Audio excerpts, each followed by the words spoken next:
Attention, please. Eastern Airlines Flight 19, now ready for departure.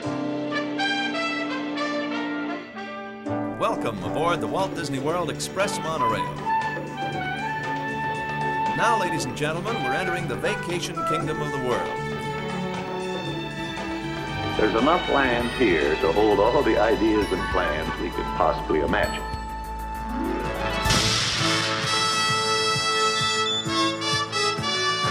We call it Epcot. Will be our experimental prototype city of Tomorrowland.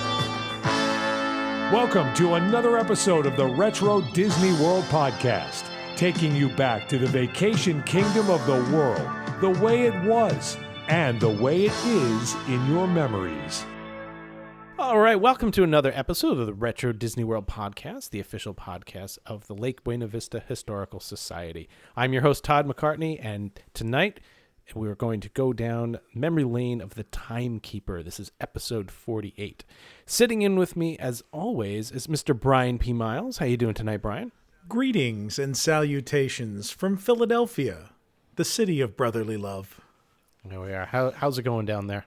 Oh, it's very lovely here. It appears that Jack Frost is scampering away and spring is not far. We had a couple of days here where it was like in the 50s this week, Ooh. So we hold out hope because I hate winter like a Circle Vision film. Well, all right, well, you be allowed tonight. Oh, and all coming in from Ohio, Mr. JT Kuja. How you doing tonight, JT? I'm good, and just like Brian, I dislike this winter. I know it's getting better when I have to go in the attic and get the Easter basket out for Lily. And the new Easter basket just arrived in the mail for Andrew. So we're locking yeah. That's awesome. Now, is she going to get the ice cream maker or anything to go along with the hot dog maker from Christmas? Or no, we're into Legos now. So we build a Lego kit together. We've been doing skylines. I know it sounds very boring, but it's the small motor skill we're building, and then we build we built Sydney, Australia. We're in the middle of Las Vegas now, and I got her this one. It's kind of cool. It is the Women of NASA Lego kit. It was only like $20, but it's pretty clever. It's a space shuttle and little vignettes of Lego people. So has the sheen worn off of the hot dog maker? Is that like old hat now? She doesn't care about it anymore? It's funny you ask because we literally used it tonight. Oh, very for good. For the first time in like a month. So we have it. It still worked. It was good. And yeah, I actually had to press down my hot dogs a second run because the knob wasn't hot enough. So, high enough. They're still set from Christmas morning. So that's right. You always want a lukewarm hot dog on Christmas morning. You don't want anything piping hot. So. Yes, exactly. Coming in from Tampa, Mr. Hal Bowers. He may have stepped on Lego. He may have had a hot dog today, and the temperature is always very temperate. So from Tampa, Florida, how you doing? Aloha. Yeah, it's beautiful. It's currently, let's see, it's been in the 80s during the day, and we hate you. Sunny, a little foggy. I was in the snow this weekend, and so. It's 70 degrees. Todd, you just had winter slide off your roof, didn't you? Yes, we did. As we were recording earlier, the entire snowbank of snow and ice came off the roof, scared the bejesus out of the dog. Everything went nuts and haywire in the house. Stop recording. So, yes, we were out. Actually, I sent my son out today to collect more of the sap for the maple syrup. So we're in the middle of the season for Old Man Peabody syrup. So just hold on to your hats. You'll have a little gift soon. If you donate $1,000, you can get a. If you donate $1,000, you can get a glass of his syrup. That's right. And speaking of donations, so we do have a special guest sitting in with us tonight. So as many of you know, we have different levels of donations to the Lake Buena Vista Historical Society. And at the highest level, you do get to sit in and listen to a podcast episode, but you also get to do a little appearance on the show as well. So we wanted to welcome Anthony Slamman to the show, who is one of our high-level donors. And Anthony, welcome. You were a former cast member. First of all, thank you very much for your patronage. Thank you. Really appreciate it. Welcome. It was great.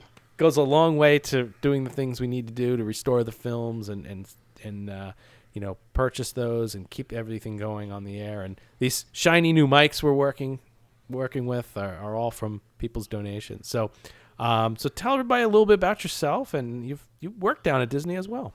Yeah, I'm a former Future World cast member from 1989 to 1992. I worked primarily at the Land Boat Ride, World of Motion, Horizons, and Spaceship Earth. Just those, right? Just no big deal. It was a few years, so you know. Oh man. So at the time, it was still Listen to the Land when you worked on it. Yes, but even the cast members that worked there just called it the Land Boats or Land Boat Ride. You actually spieled the boats, which is a rare thing these days. Yeah.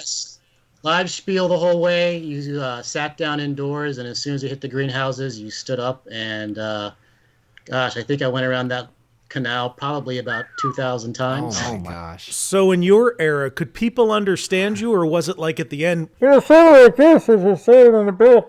So people could understand us. Well, we are a very diverse cast, but sometimes you had certain tour groups that maybe they didn't speak English, and you were just trying to get to that thing as fast as possible.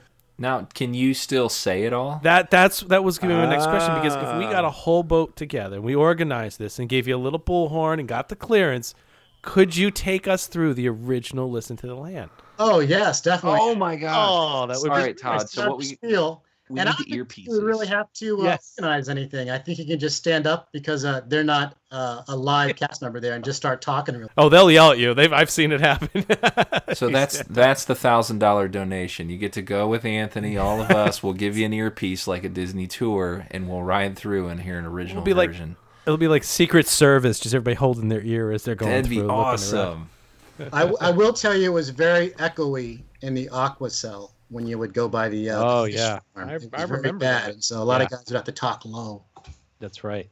I was always hoping one day that somebody would have just accidentally put up the door to go into the storage facility for the boats, and you would just go through and kind of tour, and then come right back onto the track. I still think about that sometimes. Well, a fun fact is when the door went up, there was actually an e-stop, like a brake that would come up from the canal and stop the next boat from going in. Oh, really? I have been on a live boat spieling, and that brake has come up, and it just jolts you pretty quick. Ooh. Yeah, previous cast member actually, because it's like steering the canal, just track like that. Now, is that your craziest cast member story, or do you have a something crazier that happened? Oh, well, that was one of them for that attraction. I've had other attractions where at the World of Motion, I was evacuating the ride, and when you would go into the dark City of the Future scene, I was trying to get at the wheelchair guests out of their cars. Well, there's only 3 cars that had wheelchair guests in it, but because it was in a dark room, I just totally missed them. Oh, no. People that are supposed to be first out of the attraction actually ended up being last. So stuff happens like that. Yep. Human error. Well, Anthony, we really do appreciate your generosity and patronage to the Lake Buena Vista Historical Society. Again, donors like yourself are really important to keeping this, and everybody who donates is important because, as you guys know, there are no advertisements on this show. There are no sponsors. It's solely done through donations and keeping everything going. So thank you very much, and I hope you enjoy sitting in with us tonight. And if you have any stories, just pipe up. All right, you're welcome. You're awesome. Awesome. Thanks, Anthony. All right. All right, guys, well, it's time to jump over to corrections and comments. I got a couple here in referencing some older episodes. So Andy Hudson wrote in regarding last month's episode on the arcades, and he says, I spent a day in the Magic Kingdom and noticed that the Felix the Cat mutoscope was in the train station. Do they move these around to different locations from time to time? Do we know that how? Or are they pretty much permanent now? You know what? I don't know. To be honest, it's maybe they had one that was broken and replaced it. But also, I mean, honestly, I'm just not there enough these days to know what's going on. I did notice one time that the 2 that were at the boardwalk were gone. Maybe in for some refurb, so they could be swapping them out from time to time. And as several people noted, both before the show and also on Twitter afterwards, it's like those things tend to be broken a lot, so they could be actively trying to actually fix them now, which would be wonderful. So, and if any of your listeners out there want to start a new Twitter, at mutoscope_location is still available out there if you want to start something up. So thanks for writing in, Andy. All right, so the next one that actually references an older episode here, it comes from Mike Skinner, Denver, Colorado. And this one is really neat.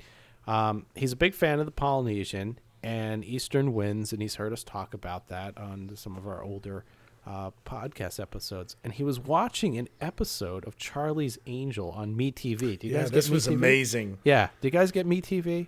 I watch it every week. Yeah, it's a lot of old reruns. Anyway, it looks like from 1979. It was filmed in St. Thomas, and at the 44-second mark of the opening, they pan across, and there's the Eastern winds moored in the bay.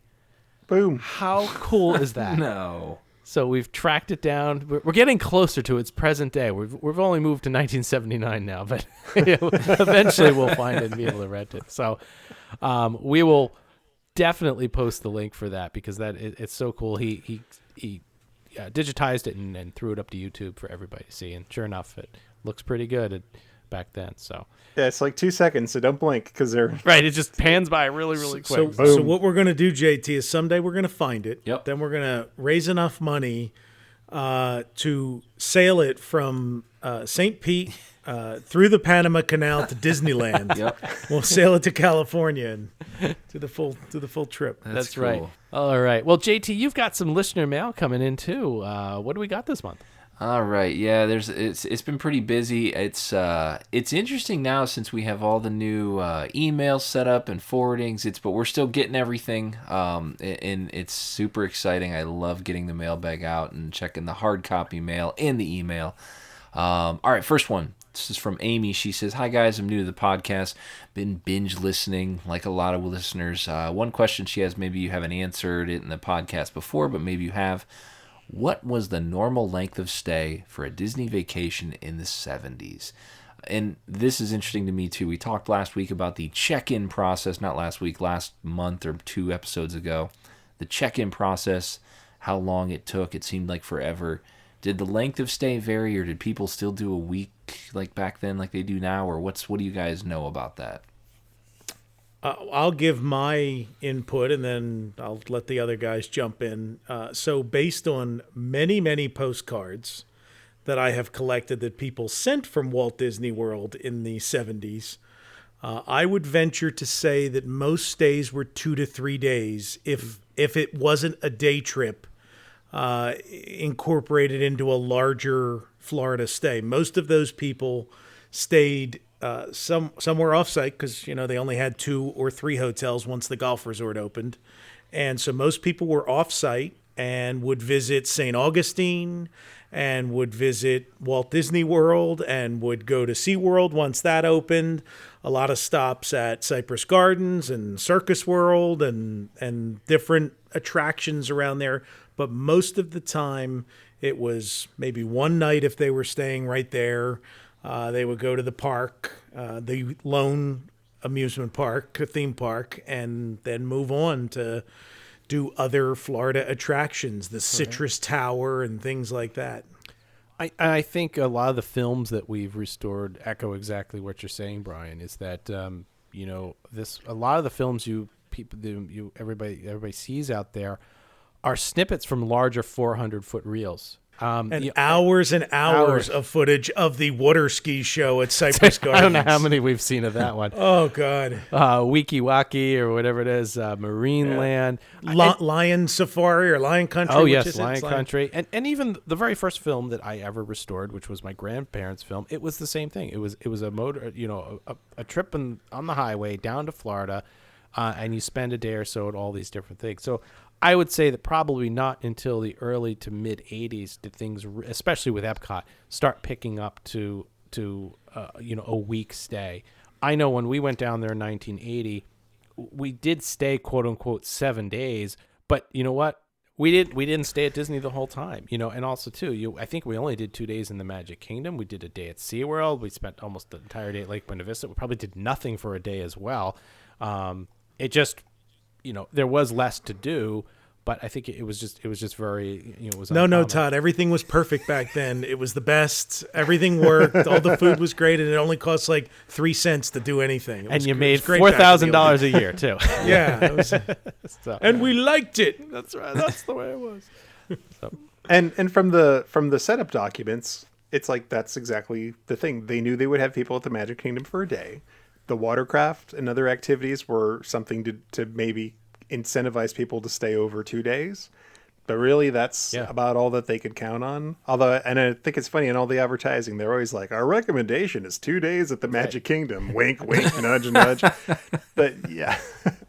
But yeah, it was a day or two and you were done. And yeah, when we came down to Florida, it's like we always stayed with my sister. But yeah, we did the Magic Kingdom for a day. It's like we would do Mystery Funhouse one night, and SeaWorld was a must do. Oh, that wax museum, the Hollywood Forever Wax Museum, remember, right? The Stars Hall of Fame. That's it, yeah. Stars Hall of Fame, yep. So there was a bunch of little things to do in Orlando to sort of augment. Maybe you'd go to the Tupperware Museum, which I still want to do. Is that it's supposed to be a great museum. Yeah. I'll do that with you one trip. Absolutely. I want to add something else here regarding how Disney did that. In 1980, there really wasn't multi-day tickets, right? You did start to see the multi-day passports really come out after Epcot came to be. And when you start seeing a 4, 5, 6, 7-day ticket, I'm looking up some of the history here now that the 1981, there was actually a 6-day ticket. I mean, who was buying it back then? But really, where did they start to really press the multi-day ticket was after Epcot. And I think that's really where people said, oh, wow, 4 days. We can spend 2 days in the park, 1 day at River Country, and we'll hang out the next day, or we'll go see Edna, and Bob on the off day. And all of a sudden you had a week vacation. And that was my first trip there, was 4 full days down there. And we had a 3-day park hopper. So it was 1 day in the Magic Kingdom, 1 day at Epcot, 1 day hopping between them to do the stuff that we wanted to do. Mm-hmm. And the other day we went to SeaWorld. Right. There you go. Mm-hmm. Maybe at the campgrounds, maybe that was the one place where you would have a longer than 2 day, because for those people, it's like the adventure is just and that was the difference. I mean, JT talked about how he used to go and they'd spend a week, but only go to the parks for a couple of days. A day. Mm-hmm. A day. Really? And, don't forget too, is that you're going back to the tickets too, is you weren't tagged as how many days you were going. You were tagged as how many adventures you were going on. Remember, all the tickets were adventures. Yeah. A, B, C, D, all that good stuff, or your unlimited books or whatever. But an unlimited ticket was really unheard of. I don't think those came out to the late 70s where you could go on anything. That's what's weird too, is there's nothing to do. When I look back, I mean, we think like, oh, we'd spend a month there just looking at, taking pictures and measuring angles on fonts and, all this stuff. But like, you'd show up, it was like 1 day. There's the park. All right, maybe I'll take a look at this hotel. And then when did Treasure Island, Discovery Island open? Is that late 70s or was that mid 70s? 73, one of them, 75, the other. I mean, River Country was 76. So it took a while for extra things to show up even then. So it was more the 80s that you're saying. That's the turning point. Well, and that was part of the... Eisner realized when they opened MGM and people started extending their stays, that was part of what drove the Animal Kingdom was, well, if we open up a 4th park, then people will say, and so the whole idea was eventually get people to spend a whole week, which they do now, without having to build more parks. Because what happened was when they opened Animal Kingdom, people did not change their travel patterns. So that's was part of the research where they were like, okay, well, we'll stop opening parks then. Sure. Well, that was Amy. Thanks, Amy. Good question. Good conversation. Yeah, great question. It's always interesting to look back at the travel habits of the 70s and mostly the 70s. I feel like the 80s. You just sat in the back with no seatbelt on, getting all your parents' secondhand smoke. In a hot, unair conditioned car with nothing to. You didn't have no TVs or game. You just had to look out the window and stop fighting with your brothers and sisters and wait for that. And if you didn't, they hit you from the front seat in the back. They just would like wail at you to try to grab you. I'm telling you, that's why that AM radio transmission was gold to us. It was like, yes, absolutely, we finally made it. Something different. Yeah. Welcome to Walt Disney World. Okay, so next up, how this one was a discussion I kind of caught the tail end of between you and Sarah.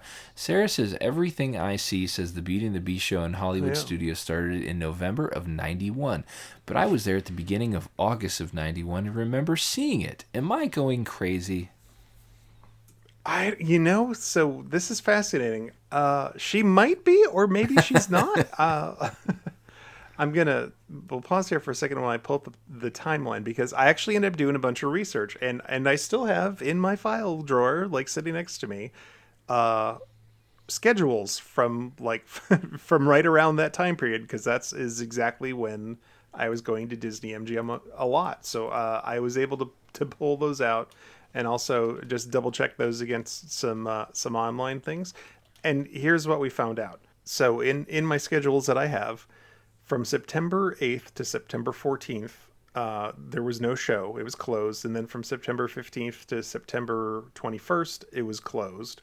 And then from September 29th to October 5th that week, they ran Hollywood's Pretty Woman, which was a different live show.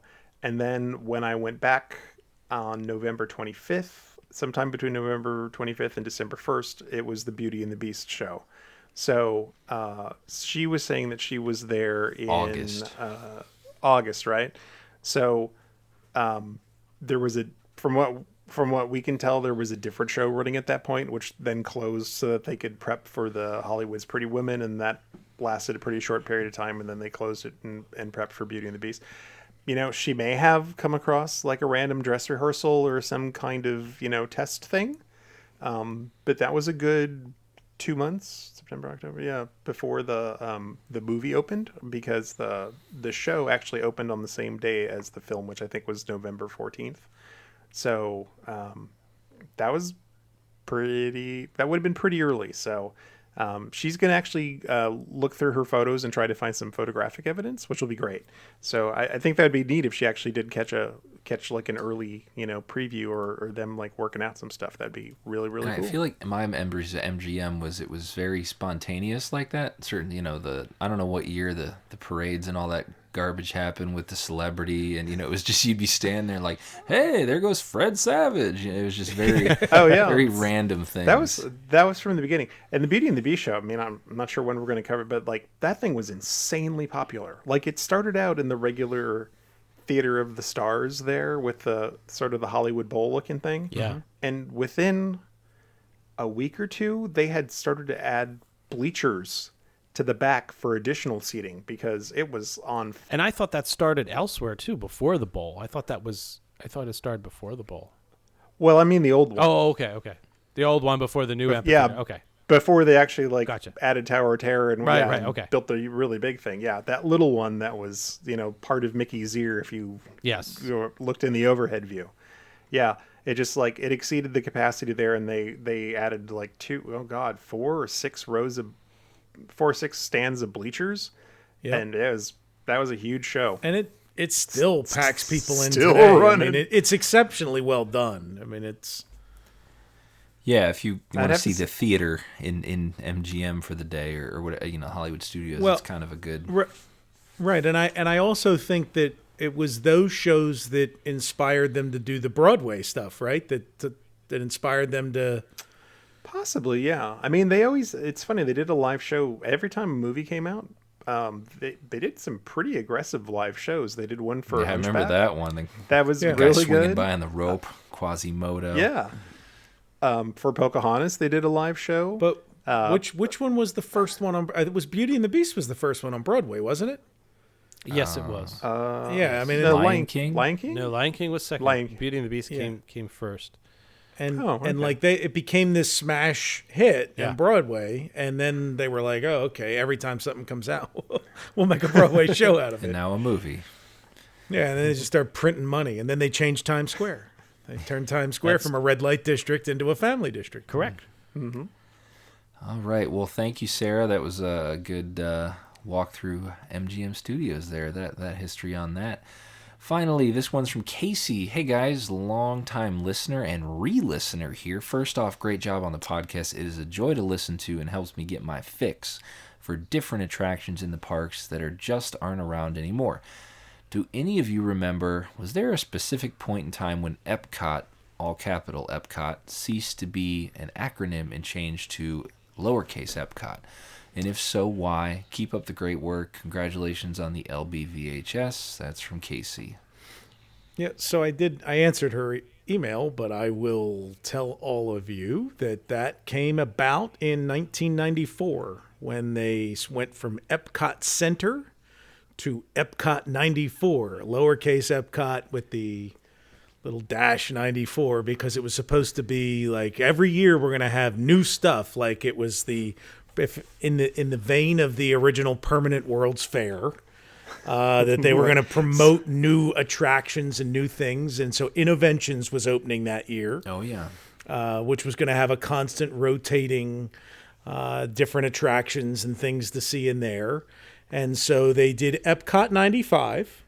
This was at the same time that every piece of software and everything in the world was getting apostrophe year too, right? Windows Windows 95. Windows 95 was the start of it. I mean, it really was that same time period. I think there was Microsoft Encarta 94 had everything come out. had the year after. Yeah, Encarta. everything. I mean, I will say that Illustrator 88 probably did it first. There we go. But That's possible.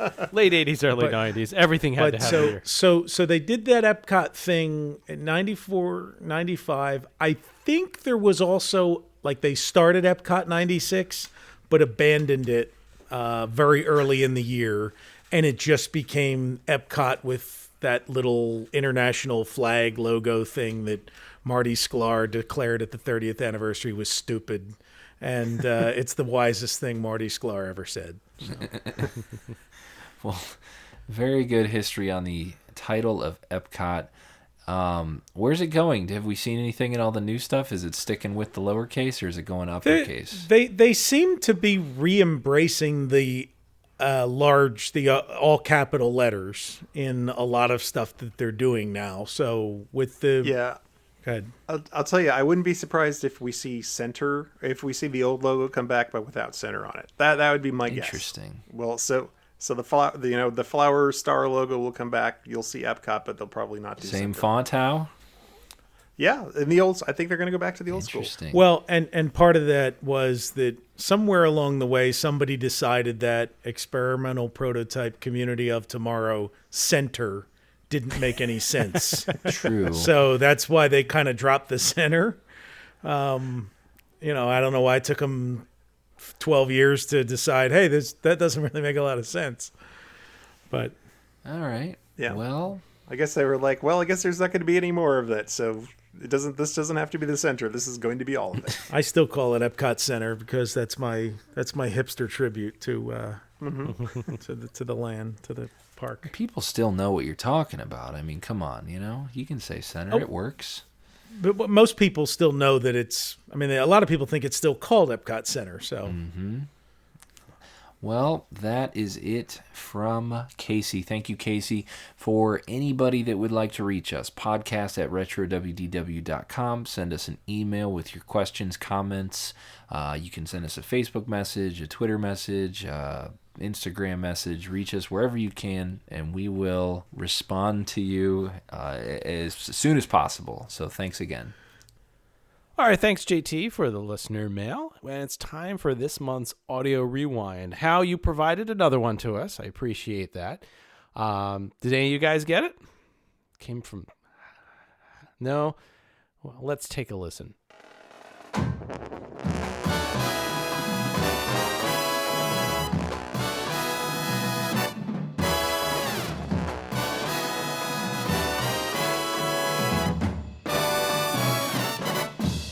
All right, so if you guessed Future Core and the official title of the song was Los Hermanos de Bop, you are correct. And we do have a winner.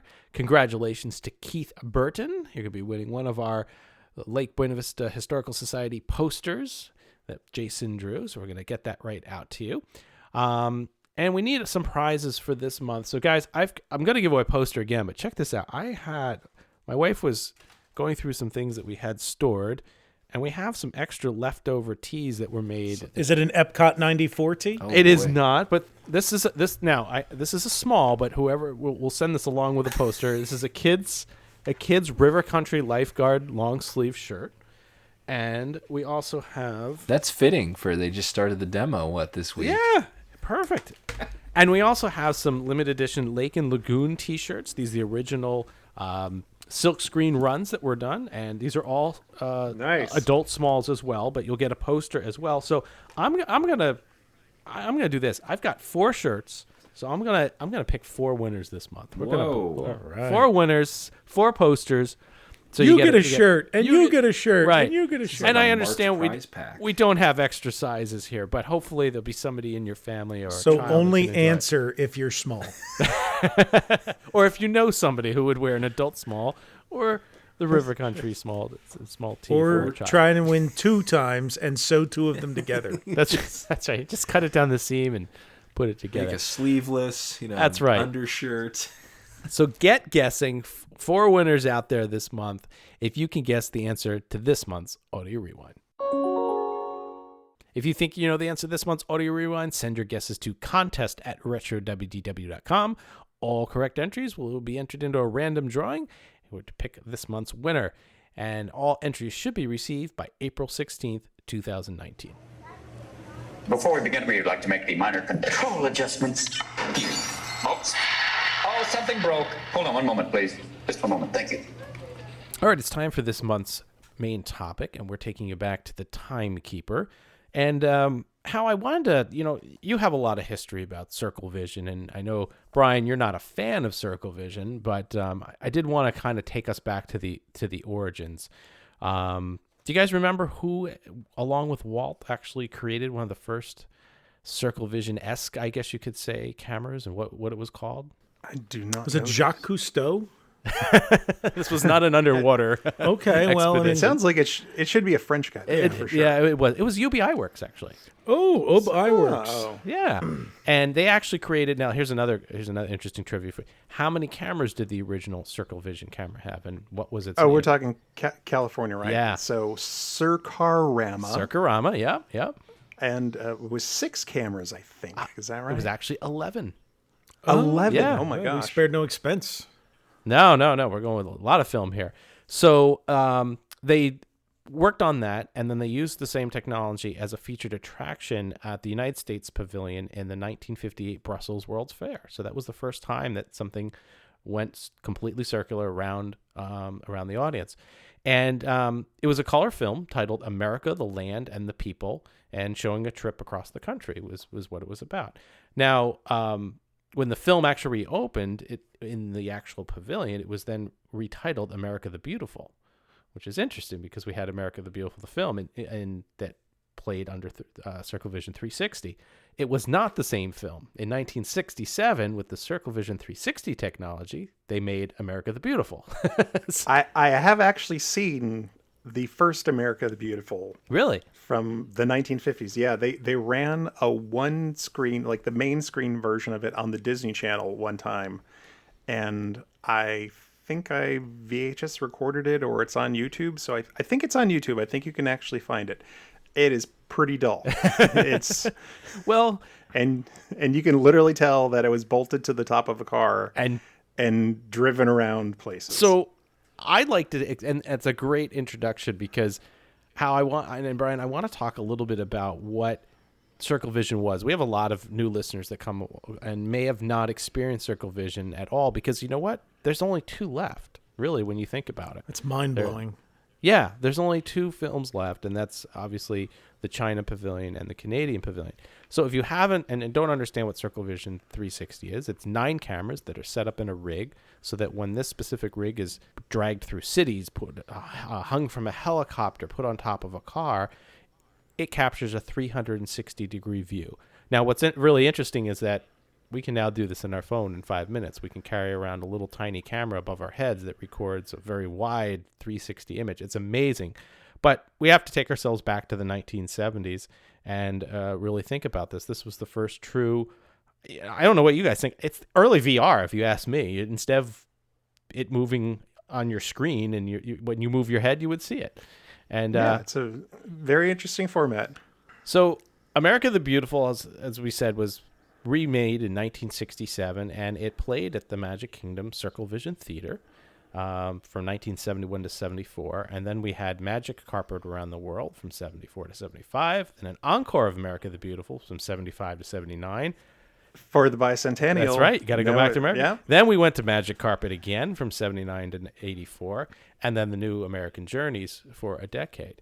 Now, we talked about all of these America films and Magic Carpet Around the World. What's the common theme here, guys? Circles. Well, going places and seeing tourism. Right. Well, yeah, tourism, yeah. But, yeah, vistas, landscapes, going places where you normally couldn't go, right? Yeah. But the one thing that really lacked from all these is that there was never a story, right? You were free to look around and see all the different views and, oh, look, a glacier. Oh, look, a mountain. Oh, look, an ocean, right? Some Appalachian people in a cart in front of you. That's right. But it never really told any type of story. So how do you take this, different format, a 360, and convert it into an attraction where you can start to interact with not only a story, but with audio animatronics in such a way so that your eyes just aren't always focused on what's on one screen, and force yourself to look around. So that's quite a challenge when you think about it, because, yeah, most people... Everybody would walk in and watch 360 and just kind of sit there and go, oh, okay, nice, that's pretty, and then leave after 15 minutes. So it's not as easy as you think, because all of a sudden you've got 360 degrees of media to present. Yeah, and I'll say, while the Canada Pavilion 360 movie was very travelogue-esque, you could start to see some baby steps in story in the Wonders of China movie, with the introduction of the poet character as kind of the connective tissue between each one of the scenes. Right. Not the full, story yet, but like you definitely see them pushing the medium a little bit, trying to get somewhere with that. And I'm glad you brought that up, because for those of listening to this is episode 48. Episode 48.5 will be our interview with Jeff Blythe, and he was the director not only on a number of films at Epcot, including Reflections of China, and the second one, which is, what's the name of that one, Brian? The second China film? Oh, the Wonders of China, isn't it? Wonder of China. And he will talk about how very early on in filming in these different formats and other formats that he filmed in, how he started to do things with the 360 camera that hadn't been done before, such as pans and different types of focus. And he led on all the details of the Timekeeper attraction and how that was filmed. It's an incredible interview, so we won't spoil for you. But it's exhaustive, but worth it. It is. Yeah. It is. And I think we can credit him. He was probably one of the people that was really pushing the medium. It's like he, more than anyone else, he and Randy Bright were probably together, like trying to really make something else out of Circle Vision. Because, they've been doing travelogues for 40 years. It's like, well, what else can we do? Right. And we should also explain, too, without going into the great detail that we do on that interview, is that these cameras were never really designed to do anything but being mounted upon a car. They didn't have ways to focus very easily. They didn't have ways to change the film very easily. There's an incredible process that goes beyond just developing. So doing a pan or doing something was just not something you did with this, because it wasn't easy. They were big and bulky and heavy, and I should say, it wasn't just 9 cameras pointed out. Right. It was 9 cameras bounced off of mirrors in this contraption. Right.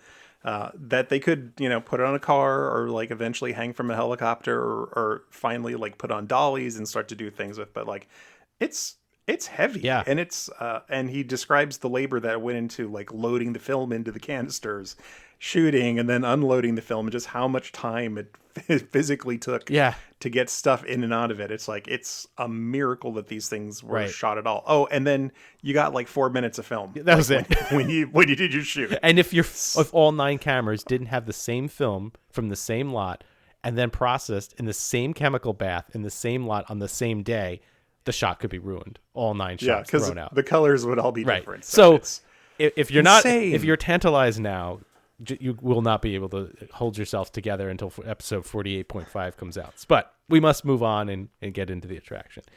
So in the early 1990s, Disneyland Paris was being built, then Euro Disneyland. And there was a land to be there set called Discoveryland. And they had this concept for an original film that Jules Verne would present the culture of the past and present European history and events and new inventions and all that. And they had this idea that it should be about time travel. And they even had one concept that a child would explore the story of great European scientists on an intelligent computer. Almost sounds like something Communicore would have in a way. So, and they also had another idea that the film would be translated by a chorus as it progressed. So I don't know how that would work. Yeah. It's kind of like a Greek theater, comment on the action throughout the play, and that didn't work out. But they did settle on this. They settled on a robot called the Timekeeper, and he has invented a new medium of time travel and a way that we can experience that time travel. Now, we'll talk about its nickname is Nine Eye because of the 9 cameras. But does anybody know what the official name of Nine Eye was? Oh, I didn't even know that. Yeah. She had another name. Had another name. Right. That was just her name, but what was she? And it's a girl. It is. She was a circumvisual photo droid. So Nine Eye was a way to travel through time, and hence the 9 Eyes would report back on the screen all the things that Nine Eye was seeing when she was sent through time, through the time machine. And that way we, as time travelers in the theater, so to speak, could witness these great moments in history through her lenses. And what a neat idea to actually turn the theater into a character. Yeah. Instead of just like, oh, here, stand in the theater and like watch this thing that is, oh, it's a movie. Right. It's like, it's a neat way to like go beyond just like you're standing and watching a film. And I think that's one of the key elements right there that you mentioned, how is bridging the gap between the theater and the show, right? Really starting to bring that together. So this premiered at Discoveryland at Disneyland Paris on April 12th, 1992 in Le Visionarium. Time magazine said the film was a flop. So it's not going well, but they've decided they would bring this to Discoveryland in the Magic Kingdom. Remember, that was a proposal, right? At one time when the new Tomorrowland was coming out, they thought we would have a Discoveryland USA, so to speak.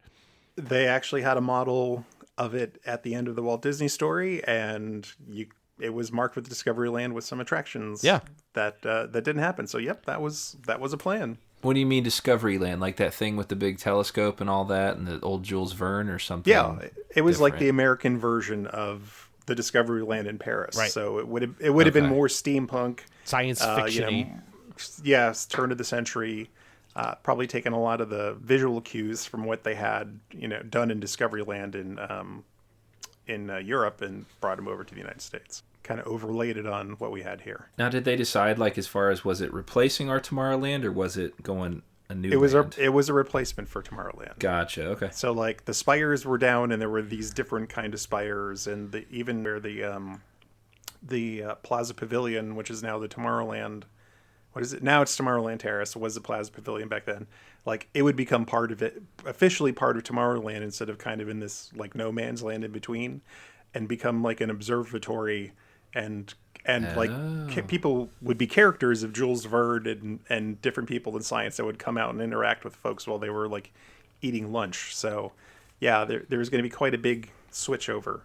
And the Discoverers Club. Yes, maybe? that was it. It was called the Astronomers Club. Yeah.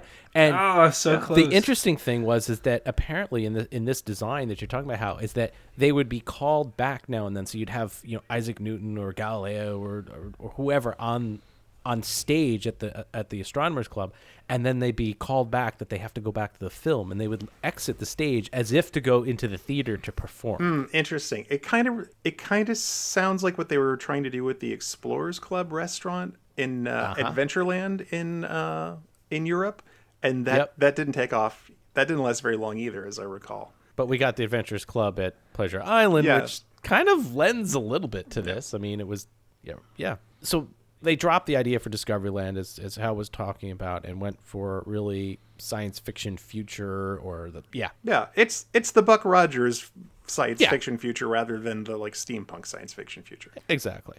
So as you'll hear on episode 48.5, how we talk about the film was actually made twice. So it was made in French, but at the same time they actually filmed it in English. They did everything twice. knowing that they would eventually present this to the U.S. audience. But they did need to recast the two characters, Timekeeper and Nine Eye. So I think it's, at this time, and Brian, you did a little research on what else this gentleman was doing for Disney. You and I were looking at a couple different sites, but the Timekeeper was the job of the Timekeeper. The voice was given to none other than Robin Williams, which he was a few years from Aladdin. What did we look up? He did Good Morning Vietnam, Popeye, yeah, and one other one for the studio. He was in the middle of doing a fair amount of work with the studio at that time. So. Right, you had him on the animation tour, right? Yep. Over at Disney Studios. You had Aladdin, and so there was quite a bit. And this was really at the peak of when Disney was utilizing his voice talents. We'll talk a little bit about his performance as we go through the description of the attraction, because typical of Robin Williams, they gave him a script, but he didn't follow it all the time. There were certainly some great lines ad-libbed. Some of the best thing I think is the little quips and quotes that they let him do when people are coming in and out of the audience, and we'll describe that in a minute. But they did cast another individual for Nine Eye, and that was Rhea Perlman of Cheers and Taxi fame, and she's done a lot of different work since then too as well. H.G. Wells was Jeremy Irons, which we also know from the obviously the Lion King, as well as what am I thinking of? Spaceship Earth. Yeah, Spaceship but this Earth. is before both of them. This was his first exactly. Disney thing. It was. And you don't even put two and two together when you hear it. I still have a hard time believing it's him when I see the film. So the film, do you guys know what the original film name was? I do know that one. Yeah. Yeah, it's called From Time to Time. From Time to Time, which is interesting.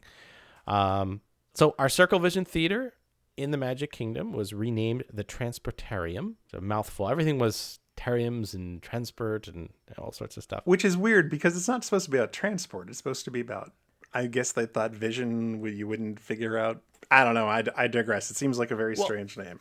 And this is where the story is. If anybody can keep all this. Okay, so the theater was the Transportarium.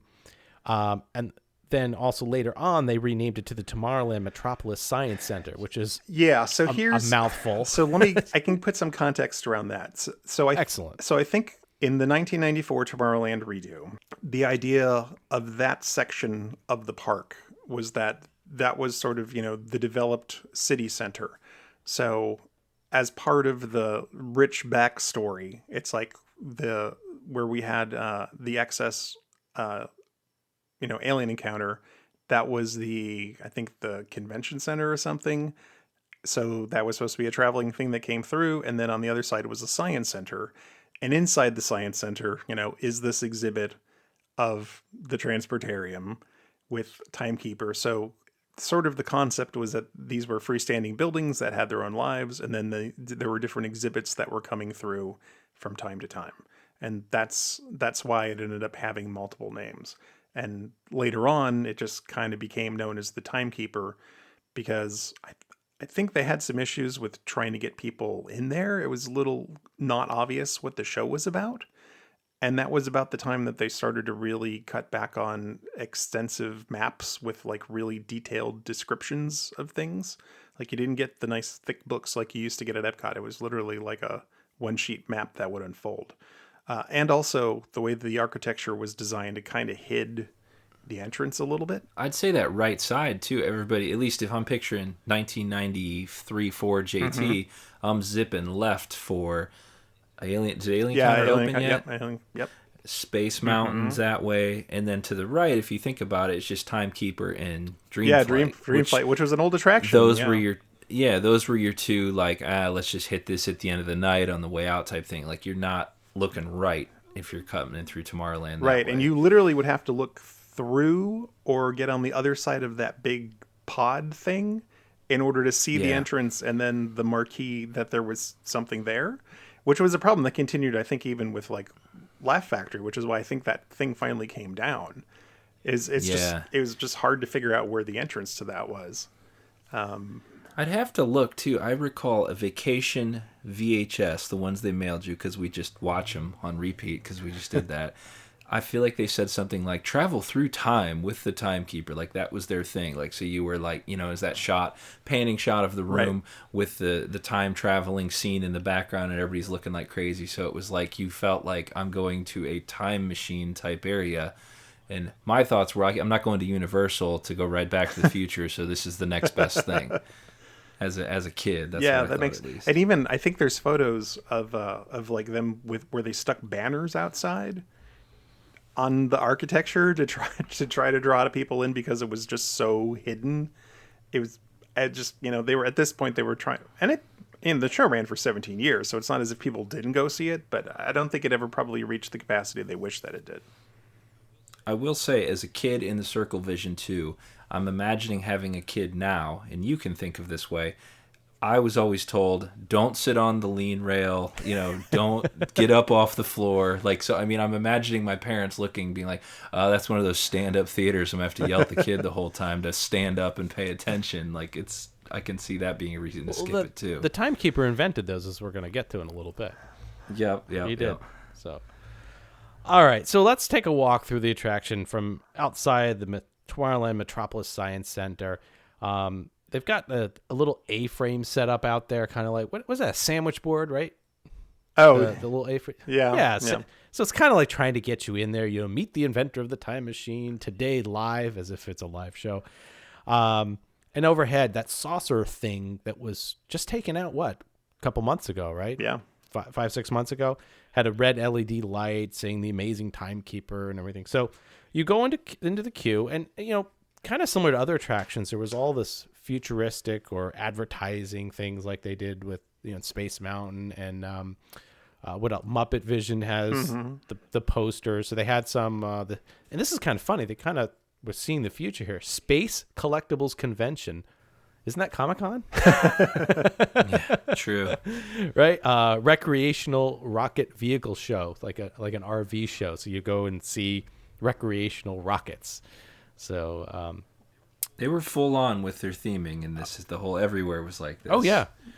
And I'll tell you, the queue today that you go into for Laugh Factory or Laugh Floor, it's pretty much exactly the Timekeeper one, except they put some like more crap on top of it. But those canisters, the clear canisters with the bubbles, and that sort of like faux marble, that's all original Timekeeper stuff. And there's on some of the columns, there's like these sort of like radar or satellite dishes attached to the top.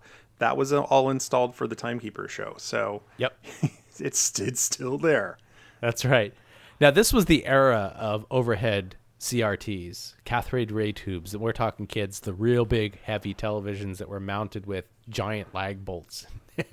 So they wouldn't come. They had to be put up to code. That's right. Sure. That's right. There was a whole union crew that all they did was ensure that television. Actually, some of them had the safety cables. Do you ever remember seeing those? Oh, yeah. On the backlot tour, they were so heavy they would have safety cables attached that if for any reason the television fell. I mean, if it's a 32-incher up there, that's a good 7,500 pound. I mean, they were heavy.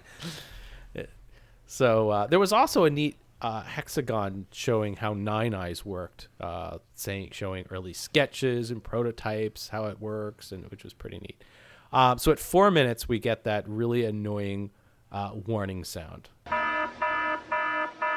And Nine Eyes is packing for a trip through time, and she comes up on the screen. She CGs. This is one of the first CG attractions, too, that had some neat CG work, especially in the film as well. And she explains that she's a circumvisual photo droid. Nine eyes equals 9 screens in the theater. And she talks a little bit more how she was the latest development by the Timekeeper, and cue, the 3-minute warning comes in. And very quickly, we're introduced to the Timekeeper, really, really fast. And that's really basically just a very enthusiastic Robin Williams exclamation, which we'll play here for you. Timekeeper! I think he'd like to have a word with you now. And then it goes into how Timekeeper was inspired by Jules Verne and H.G. Wells. And this is kind of a retro here, guys. She studied at MITT, the Metropolis Institute of Time Travel, but then she turns on a 16 millimeter projector where we get to see her training films. of how she was trained for her job. It's presented in a cinema news fashion. So this is kind of like science fiction, but a throwback. When did they do those? How, with the old timey voice of, oh God, that was global news coming to you. Yeah, that was what used to play before movies. So the last time they did that was like in the 40s or the 50s, maybe. Yeah. So this definitely has that kind of feel to it. Nine prepares for the rigors of time travel. Her testing begins with a trip over the falls to prove she's watertight. She plunges over Niagara Falls. She's thrown into a barn full of dynamite and then hitches a ride on the space shuttle, showing how she can be exposed to all different types of environments. And she's literally just like tied to the top of the fuel tank, right? Exactly. Yeah. Just riding right up with it. Humor, as they say. It is humor. That's right. So we've got 1 minute to go, and the doors open, and we go into the theater. So, and there's something here that's different for Circle Vision, and they made a big deal about this when they first opened it. This was the first time they didn't do a load through for the attraction. So most of the time with a 360, the exit doors open, you start to walk out. On the other side of the room, the entrance doors open up, and the new group walks in. And then, hopefully all the other people walk out and, the first person in knows to stop at the end. On this one, they actually fought with operations to make it have everybody exit the theater and then bring everybody in fresh. So a full clear out. A full clear out, yep. Now, was that because the Robin Williams character interacted, so to speak? I think so. I think they were really just trying to, do something different, and they didn't want that. Yeah. There's a lot of shows in the Disney canon that are, there's either you're supposed to be the only one that's experiencing this, or if there's a bunch of people experiencing it, only you are getting this one special experience, and everyone else is getting like some other experience. Like in Dinosaur, it's like, you've been specially selected out of all these other people to go back in time and get the dinosaur. All the other people are doing the normal thing, but you're doing something different. Plus, too, he had a to-go spiel, and then he had a welcome spiel, too. So they kind of had to... You can't be going, get out of here, as you're coming. Right. I also mentioned to Todd, I think, because we asked Jim Blythe if the pre-show, if he had anything to do with the pre-show, and he didn't. But the pre-show for that and the pre-show for Tower of Terror were done around the same time, and they all have that trademark early 90s Amiga video toast effects. Where you get the fake doors floating around the screen and stuff like that. It's just funny to see. It is. Yeah. And we'll just quickly mention, in Europe they had a completely different pre-show. They actually programmed the audio animatronic figures to give the pre-show there and filmed it. And then when they came to America, they're like, oh, hell, we're not spending the time to do that. Let's just do something. Just throw some TVs exactly, at the Americans. something cheap and fast. Well, the thing is, they actually, they shot it, JT, and then they ran it on a video wall. So they didn't have the characters live, but they actually programmed them to, to speak and do stuff, and then filmed it and put it in there. But yeah, I think that's the thing, Brian, is that whole video toaster kind of thing is wasn't very expensive to do, so they could do it. I mean, that was we're getting on to the side, but that was the innovation of it, was that you could have professional video effects for a couple of $1,000s, and which was mind blowing when they came out. And if you'll please step forward, fill the rows in the front row, down front. Thank you. So walking into theater, there really wasn't much changed regarding the American Journeys theater itself. It still had the blue walls. And I find this really interesting. One of the funny things to do when you walk into Circle Vision is watch people. Because it's circular and there's, you only have the lean rails, sometimes people line up the whole wrong way, and not until the cast member talks at the front do people actually turn around, right? This changed it. It actually, because it had a faux stage, so to speak, at the quote-unquote front of the theater, with the Timekeeper there, which was an unskinned audio animatronic that had quite a likeness to Robin Williams.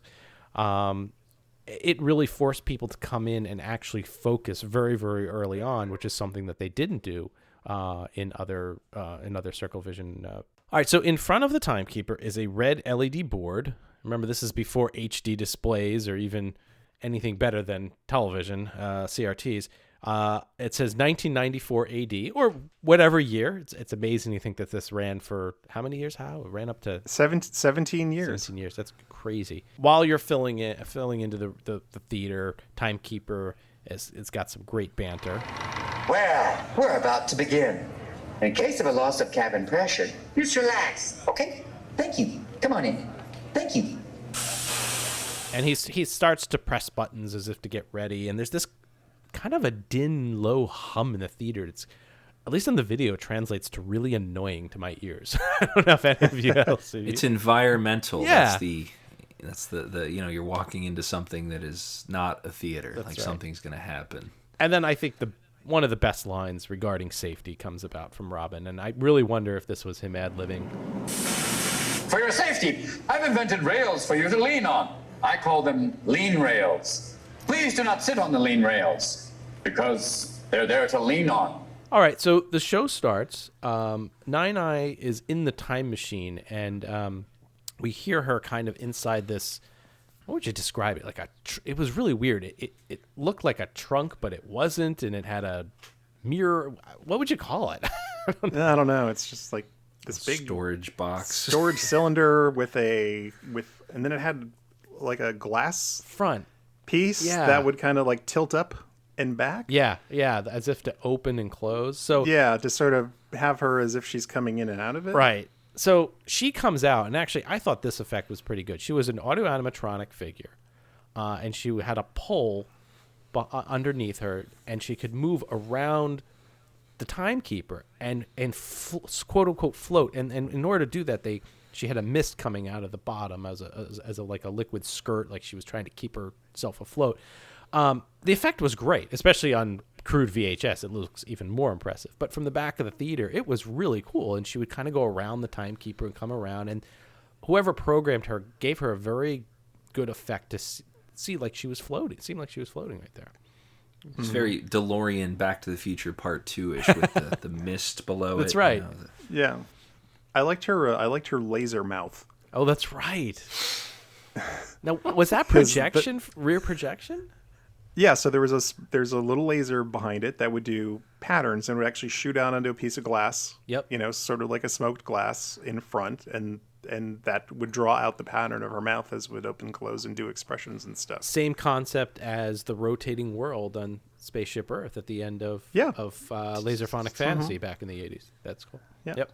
They just shrunk it down. How that's a smaller version. They're like lasers, man. It's cool. We're it's gonna futuristic. use them. Put it in there. I will say too, this is that once again. I'm going back to being a kid in this. Seeing Robin Williams up there, or the animatronic in that, it made you realize, all right, this isn't this stupid China video where I wanted to fall asleep in. Like, I remember seeing this and going like, all right, now we're talking. We've got some comedy here. This 90s kid, I see something here, I can look, and it's this build up to what you're going to talk about next is the 9-screen video, but like, it's like I don't know, it feels like Soren almost. Like Soren's got all the build up before, and then when the screens actually come on, it's like kind of like, wow, now I finally see it. We should mention that like at this point the screens are lit with kind of like a covered pattern, like a mechanical looking pattern. So the screens are there. Right. Like they're not just blank and then suddenly they light up. It's like, it's as if the screens have like a covering on them, like during this period. So, you're kind of aware that something's going on, like JT says, but like the thing is very holistic. As he says, it's like does a great job of like getting you into the story and making what's going to happen seem very believable. I mean, prior to that, when you walk into a 360 theater, it was just wall carpet and white screens, right? I mean, that's all it was, and lean rails. It was. And then was there like a narrator in them? I forget. Please enjoy Disney's presentation of. No, yeah, well, and even in that theater, it's like there's a podium in the front that would be empty, right? As the person's doing the load in, and then finally, once the doors close, it's like then the cast member would walk over to the front and stand up on the podium, right, and then start giving the spiel. So the premise here is that the Timekeeper puts Nine Eyes into the time machine, which is this odd box, closes it, and then we see kind of a Pepper's ghost effect actually on the box on the front of it, that she's inside, that we're kind of seeing through this box tubular. I don't know what. Watch the video. It's hard to describe. And he says that he is going to take her, put her back into history, and is going to, that way we can experience history. He's not very good at the controls, apparently, just like, what was the robot in Star Tours initially? What was his name? Oh, you mean Captain Rex? Captain Rex, yeah. Also in Alien Encounter, in the opening, there's a lot of like incompetent robots going on in Walt Disney World. Which really doesn't lead much credence to the future. Even in Horizons, man, we got the guy spilling milk on the floor and spaghetti. It's just... Well, then Alien Encounter, there's a big mess. He melts the guy, and he's just like, whatever, just get to the chamber. I mean, they're very... It's a trope. It's a favorite trope. The incompetent robot trope. It does not give us hope for our electronic robotic future. No, certainly not. Certainly not. So, all right. So he sends us on our way, or sends Nine Eyes on her way, and the very center screen is this tunnel warp purple thing that takes us immediately into the Triassic period by accident. So you've got to have a ha-ha funny moment here. Whoops, I pushed the wrong button. And the LED displays, I think, question marks because it doesn't know where it is, which I think is really just we didn't spend enough money. We couldn't spend enough money on all the LEDs to write out how many billions of years ago this was, right? So we'll just fill the 10 spots with question marks. You come face to face with a dinosaur, and we will bust a myth in the next episode with our interview regarding that. But very quickly that dinosaur comes after us, and the Timekeeper, in the nick of time, gets Nine Eyes out of there and beams us to the Ice Age, which, again, another great line from Robin Williams. 12,000 years ago, the last great ice age. Fabulous. Oh, daiquiris for everybody. Now, this piece of footage was really interesting, that it was originally created for Magic Carpet Around the World. And they went back into the archives, and it was never used, and there was a problem with it, in that the shadow of the helicopter was in there, and they digitally took that out. So one of the first real, digital manipulations of traditional film, which I think is pretty cool. And I guess that just lends more credence that not only do ideas don't die, but maybe footage doesn't die. It's so expensive. You want to use it. If you haven't used it, you just want to go back and use it somewhere that you can. Right. Well, I mean, let's think about it.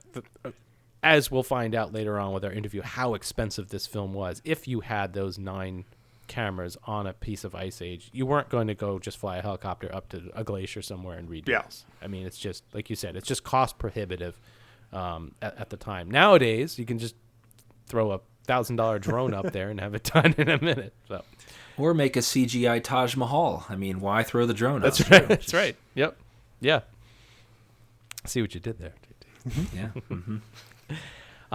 So again, now Timekeeper thinks he's got this working straight. He says, "Oh, we're gonna go through another warp," and he says, "This is the age of the Gutenberg printing press." And it is not. We are in the middle of a battle in Scotland in 1450. So we've got trebuchets and kilts and all sorts of medieval torture and swords and all sorts of things flying all over the place, which was really interesting. And these first 3 scenes are really to set the tone. And again, now the LED says 1450, by the way, to set the tone that you're progressing through time and coming closer. And obviously the Timekeeper is improving how he's operating the time machine. He's getting better at it. So his real jump that works the first time, we jump again to 1503, the Renaissance. And we follow a Mona Lisa into Da Vinci's workshop where he's testing a flying machine. And, just like the scene in World of Motion, oddly that's enough. Right. Same thing, isn't it? I completely forgot about that. So this comes, 10 years later? They're like, hey, if it worked once, it'll work again. Exactly. And in that one, the Mona Lisa was very upset. She was sitting there tapping her feet because she was being ignored. Right. And then this one, Nine Eyes knocks, I don't know what it was, something off the table.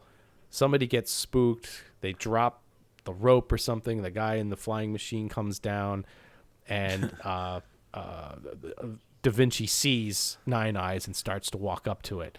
Now, if you believe the Doc Brown, thing here, you've just blown the time continuum, right? Just by seeing something. But who knows? We'll let it go. I should say, it's like as he travels through time, it's amazing how many people don't notice Nine Eye until after whatever she needs to do is finished, and then all of a sudden it's like, oh, wait a minute, all these people notice her. It's very convenient. I mean, until like 5 years ago, Nine Eyes would have looked weird traveling anywhere in time. And now it might kind of blend in and look like a big drone. But that's true. Even in the 90s, it would have been, what is that thing? I think if you just put an Amazon Prime logo on it, nobody would would worry about it. So again, another quick jump, and we are in 1763, and Mozart, at 7 years old, is playing a minuet. Mozart! Yes, Amadeus himself. Today's his 7th birthday. He's playing his own minuet in G. Isn't it fabulous? And over there's little Louis XVI with his head still on. And again, Nine Eyes is spotted. And we talk about it more in the interview, but this was a very complex scene for them to film. I'm amazed how much went into just this scene alone. And if you haven't seen it, go back and watch it a few times and see if you can pick up on maybe what they did to pull it off, because it wasn't easy. There's a really cool, so what Todd is describing, so it starts off viewing Mozart as he's playing on a harpsichord. The Nine Eye backs out of the room into a hallway, and there's a mirror in the hallway, and she actually sees herself in the mirror, which of course is kind of hard to do, because if it was a real mirror, you'd be seeing a reflection of the camera. And then after she sort of, they play with that a second, so that way the audience can really get an appreciation for the fact that they pulled off this gag. She backs up into another room behind you that has like a big, like a bunch of people dancing, like a huge room with like, I don't know, a dozen dancers or something in it, before she takes off. So that's actually one of the few places where you really kind of have to like turn to use some of the other screens to see what's going on, because most of the time you're really kind of just facing, the main action is happening where Robin Williams is. Right. So, and one of the really interesting things about this, we talked at the very beginning how Jeff, the director, early on was working on pans.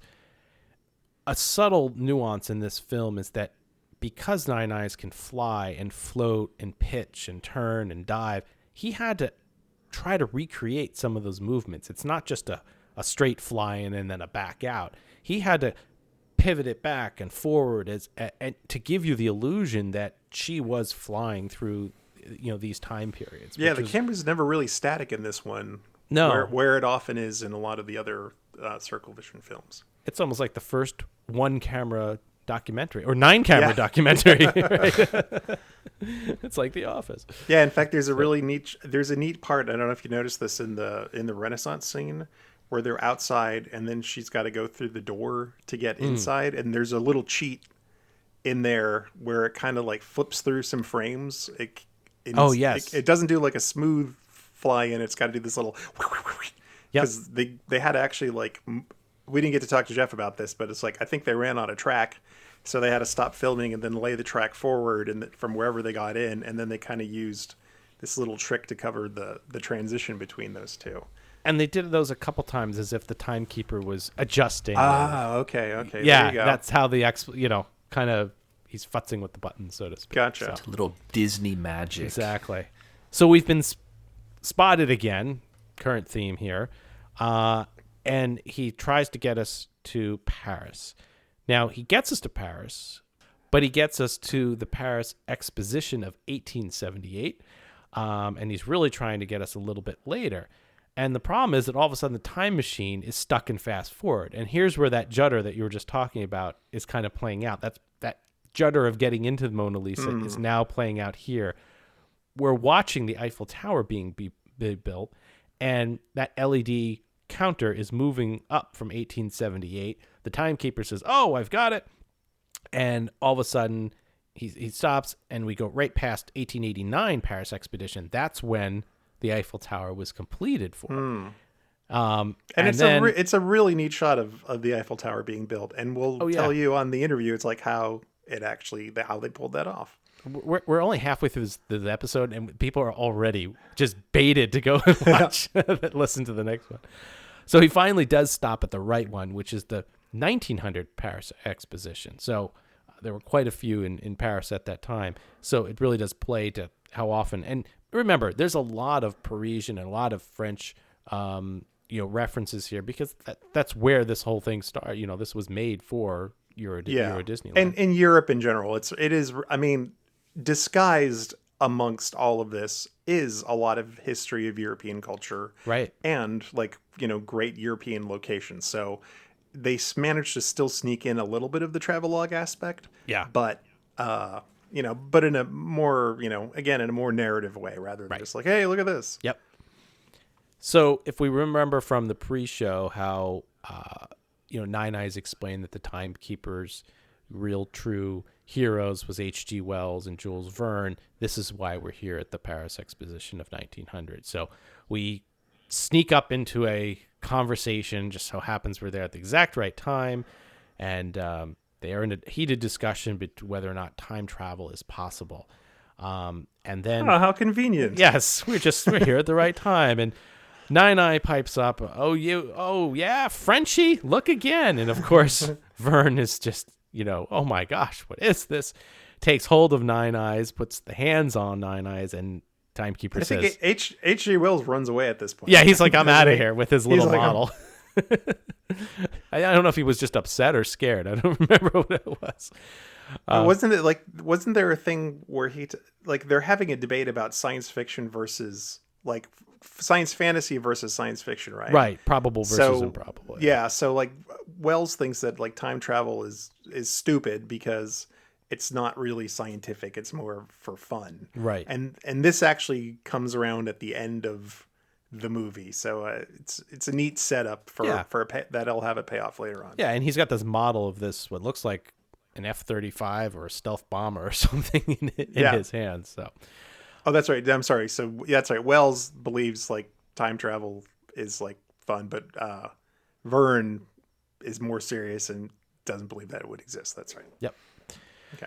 So Verne is now holding on to Nine Eyes, and she's yelling at the Timekeeper. So the Timekeeper decides to make a jump and come back to current time, and Verne was holding on. So what happens?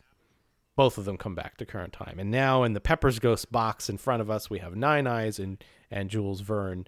And they get talking, and, very quickly, Jules Verne understands what's going on in a matter of 12 seconds. It's like, oh, take me to see the future. I want to see what this is all about. And speaks perfect English on top of that. Yeah, exactly. No problem.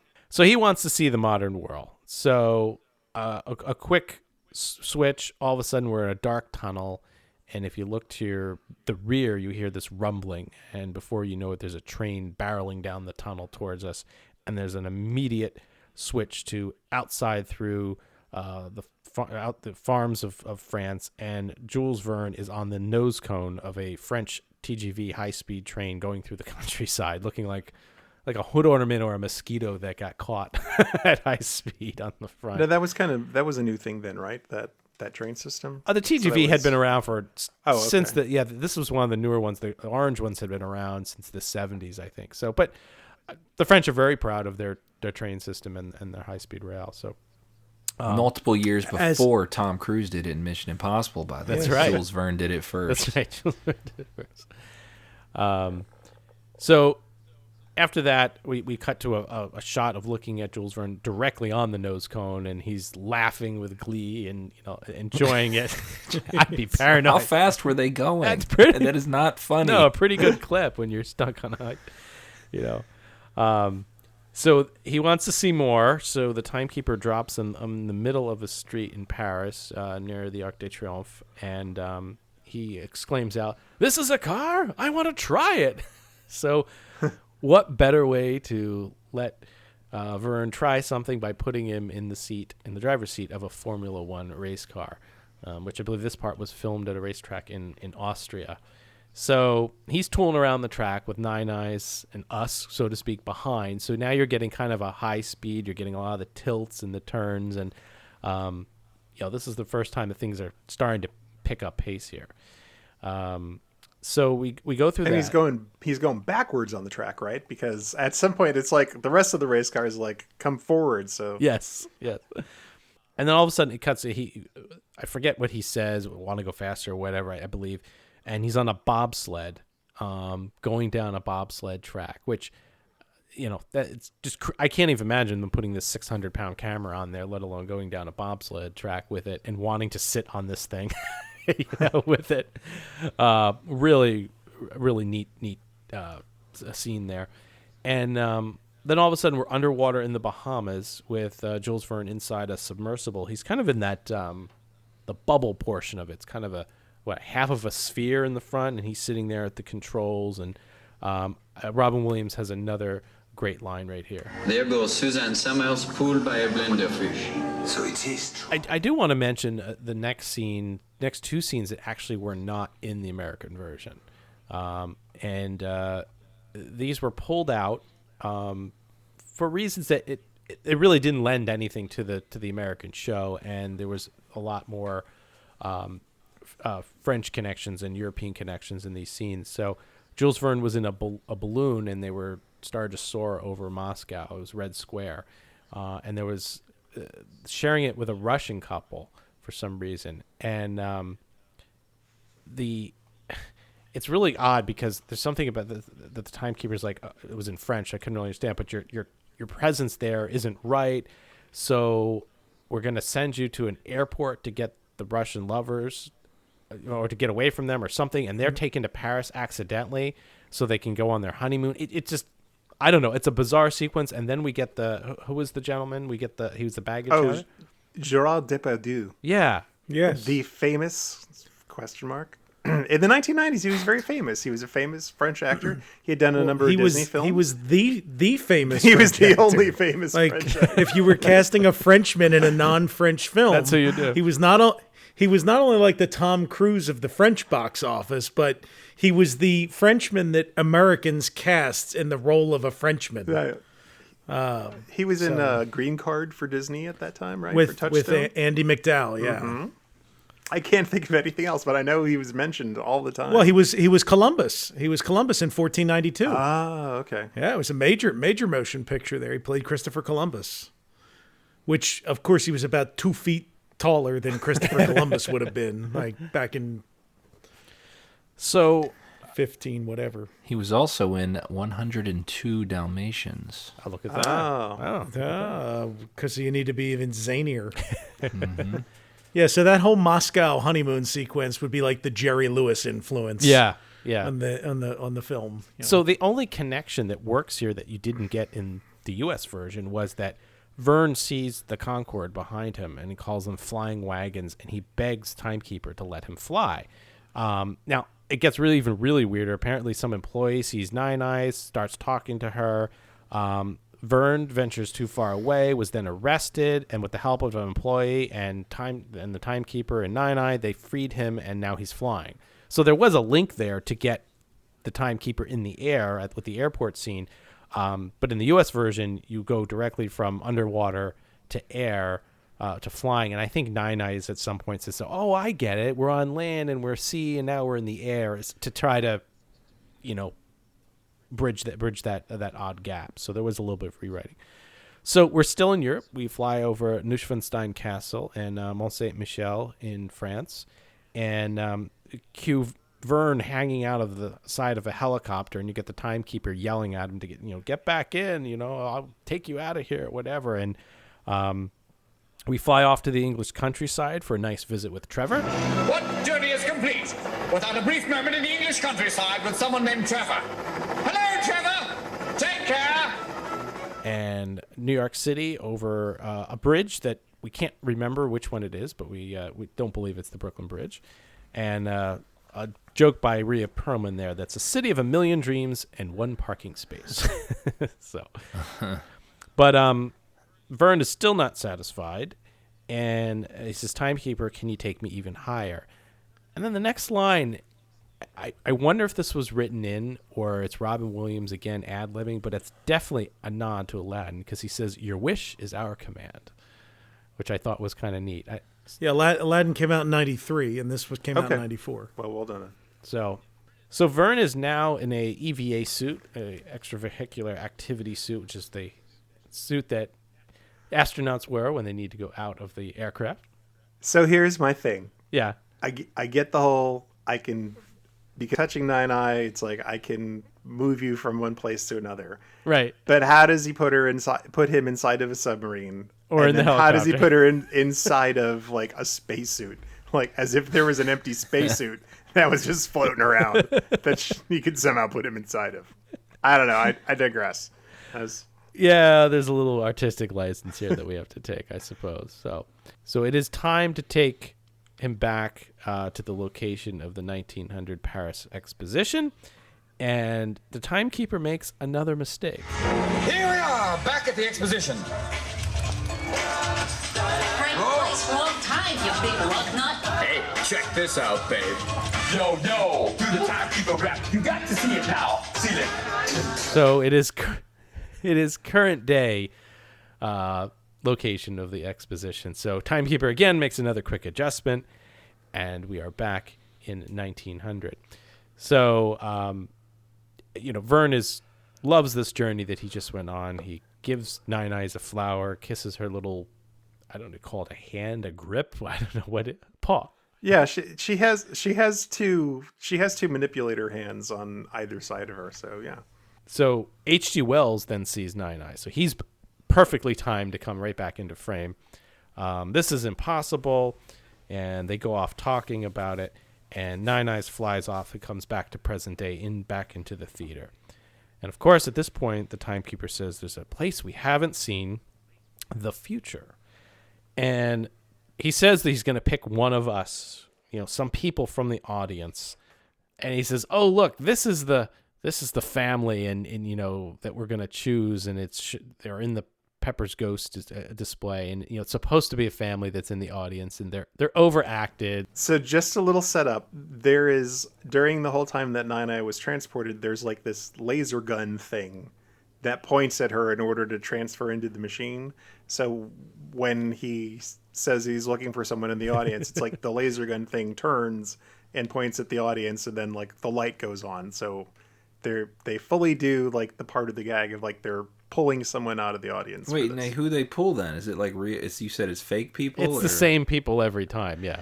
And the same people. The same people. They work there, right? No, it's the same people that were in the French. It's just a film. It's just part of the video. Oh, it's on the film. Yeah. Okay, It's the same. Yeah, okay. They never really. It's because I was thinking like, oh, that'd be cool if they like do today. It's like they could legitimately do some kind of video capture of heads, but back then they just pretended as if they pulled, because in the back of the audience, it's like you'd never know. Sure. You'd assume like, and it really like happened. I said, you're here, you're in August, it's 104 degrees and humid outside, and this family's wearing long sleeve shirts, and they have like sweaters in their hands. It's just like they didn't even bother to refilm that for Florida. But anyway, I'll let you talk a little bit about the concept car. So we're sent forward to the future. I believe it's 2038. We've only got 19 years to go, by the way, before we have these flying cars, and we're flying around, a very futuristic Paris. I'll let you explain what they're in. Well, so in France, it's like the attraction was sponsored by the car maker Renault. So they actually made sort of like a Renault. I think Renault worked with Imagineering to make like a futuristic car, and it was actually on display. JT, you can jump in here because you're the car guy if you know more. It was actually on display in the Disneyland Paris version, but it's just, kind of like very futuristic, bubbly flying car. And as it rises up, you can see, the family sucked into the thing, and they take you on a 3D animated tour of Paris. And we found out that the company Rhythm and Hues actually did all the 3D modeling and animation for this section. Although the car was actually stop motion, which I thought was fascinating. And it was called a it's probably French, Reina Stella. This is also that time too. This kind of faded away in most recent decade. Like the concept cars were so crazy concept at the auto shows and everything. Like this, it's not even something that would ever be into production except maybe one small angle of the design or something. And you wonder. I'd have to look at some we'll see like the random auto shows from those years around there. If it sat at the Renault display or something like that, it might have, that should be easy to find. So I did a little digging while we're talking. The Rhinestella, Renault made it specifically for this ride. They said it was their take on a car from 2328. It was designed from the latest biomechanical techniques, coated with an innovative synthetic material and propelled by a bio-engine supplied with a fluid named Plasma Elf. And Go down to your local Elf dealer now and pick up a nice plasma gallon It can of plasma. carry 5 people in perfect silence, controlled by voice command. So very futuristic for 1992. Very Jetson-y. Oh, almost like Jetson. And yeah, it was definitely in the. It was totally fictional. All this stuff, like they even made a backstory on accidents in development. Yeah, they said accidents occurred. One of the prototypes during its test phase with 2 people on board went missing. Yikes. It was found a few days later in the desert without any trace of the testers. This doesn't give me a vote of confidence for Renault. I will share this Renault press release from 92, and it did say it was on display in Paris at the attraction till 2002. Oh. So some people might have seen it there. So a couple of things for our younger listeners, because we always remember, like, we have people very young who won't remember that there was a period of time where Renault vehicles were sold and heavily marketed in the United States in the budget category in the late 70s, early 80s. And I always remember that their commercials were it was a guy that did a lot of voiceover work, but it was like the Renault Alliance, 9.9% financing, which would give people a heart attack today. But like back in 1983, it was like, wow. But the reason I bring it up is they were the original sponsor of Impressions de France. Oh. There we go. So when they made the Impressions de France film, they were the original sponsor. And there's a point, if you see the film now, where the French flag fills up 2 screens at one point, 2 of the screens in there. That was originally Renault was featured in those screens. And then when they were no longer the sponsor, they dropped the French flag in there. Gotcha. I probably had friends that drove their Le Car to Epcot. The Le Car was a big deal back in the early 80s. You saw them a lot. You don't see them on the road much anymore because they were kind of crap. I'm trying to find here too. I do see it on display in various displays, so I'm not sure the exact location now. But if I find out, I'll put it in the show notes. The other thing too is the Les Garbage Dump. No, I'm not even joking. It's in I see it in some newer, different museum of junk that I feel like Todd, you would have seen it somewhere in your journeys, but at the random museum. But there is a Rhinestella from the 20s and 30s too. Big car, Indiana Jones style. The keys are in the ignition, sir, like that big ugly car like that. So. That's the Renault history of that. They put a lot into it, it sounds like, though, just for this. So we're seeing this future, and who should appear next to us? Remember Hal mentioned that H.G. Wells was carrying some sort of model car. Well, there it is, and H.G. Wells and Jules Verne appear next to us in this flying spaceship that mimics exactly the model that he was holding. And the future's great and everything's going to be fantastic. Paris is all lit up with lights and there's fireworks, digital fireworks going on. Exactly. And lo and behold, we come back to present day. Actually, a quick question on the individuals that if the experience is so realistic as we just experienced, right? We had 360 vision through all these places. Why would we want to pick the family to go when we could just see what Nine Eyes was seeing? You know what I mean? I would say in the press materials for this, it's like they kept making a big deal about how, they were trying to break that. They were trying to do that illusion of like characters coming in and out of the movie. So it was probably just like, how can we push it even farther? Oh, what if we picked someone out of the audience to go with it? It's like, wouldn't that be funny? Yeah. And again, just anything to sort of like break that fourth wall and try to be more immersive. So they're probably just the concepts as far as they could go. So we come back to present day. The little LED ticker in the front comes back to the whatever date you were in or whatever year. And that's a pretty neat thing. Yeah. I mean, because typically, your typical Disney show is like programmed in some kind of computer and it just runs the same thing over and over again. So it actually have an element where it would need to know what the date was. Yeah. I'm fascinated to know whether they would have to like do some sort of time every year when the year changed, or whether it actually just was like, oh, it's okay. It's that would be cool. 2011. Nowadays you can just call a date function and the computer Yeah. just knows. But back then, did they actually say, oh, like I'd love to know if on January 1st, 2001, somebody went in there and they said, oh, well, we were on it. It still said 2000. Yeah. Like, was it automatic? Typically, like everyone forgets to do that. So then it's like a week later, like, oh crap, we need to change the date.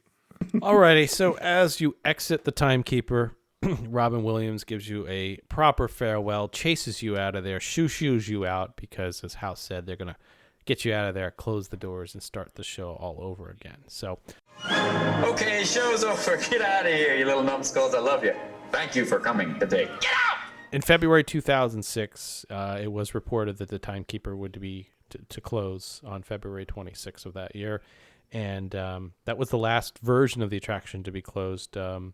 Tokyo Disneyland had closed in 2002, and Paris had closed in 2004. So I will say this is probably the first time we've talked about an attraction that is so close to closing. We're just at the 25-year mark of it actually.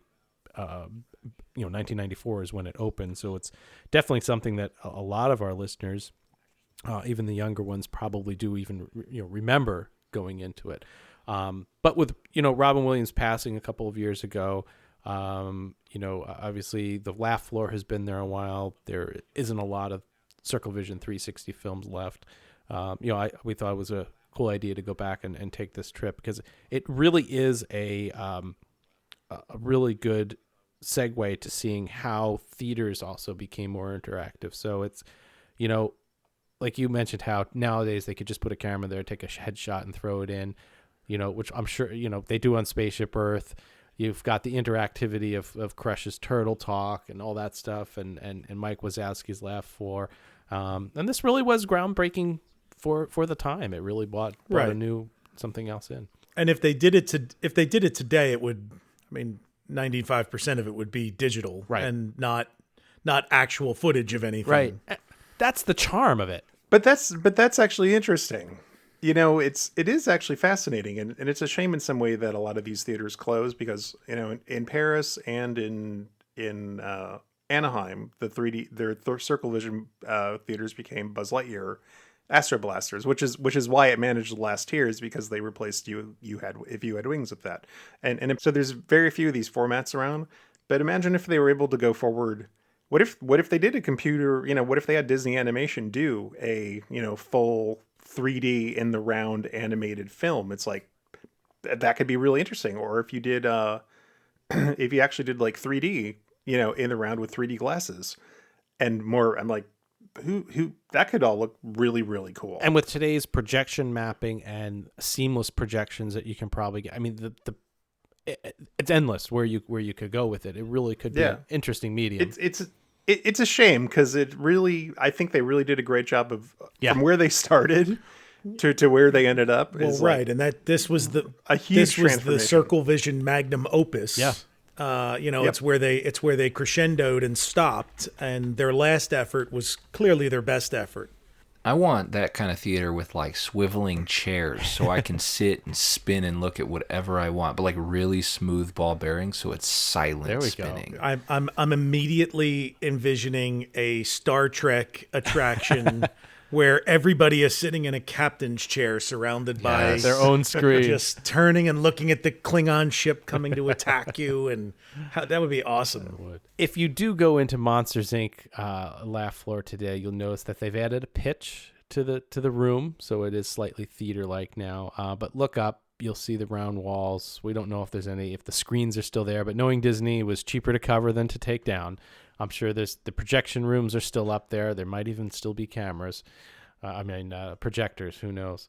But it was a neat little attraction. I remember always going in. It was a great place to go in and just cool off, or relax for a couple minutes. And I would say get a load off the feet, but you weren't allowed to, remember, no sitting for safety. So we want to also mention to a lot of our followers out there that we've released some new slides and some new films recently. Brian, you had the restaurant slide set from 1975, I believe, which fabulous views of the Tomorrowland Terrace. It's a big time set. So if you haven't caught it yet, we created a backstory because these slides told a story, and being lost to history 40 plus years ago, we don't know what the story is, but it was odd to find a full set of slides focusing entirely on the Magic Kingdom's food service. And one particular shot of the Polynesian, the bar in what is now Captain Cook's, that back then was a nightclub. And we got these slides and we start looking at them, and there's photographs of the menu boards and photographs of the serving lines and photographs of the cash registers.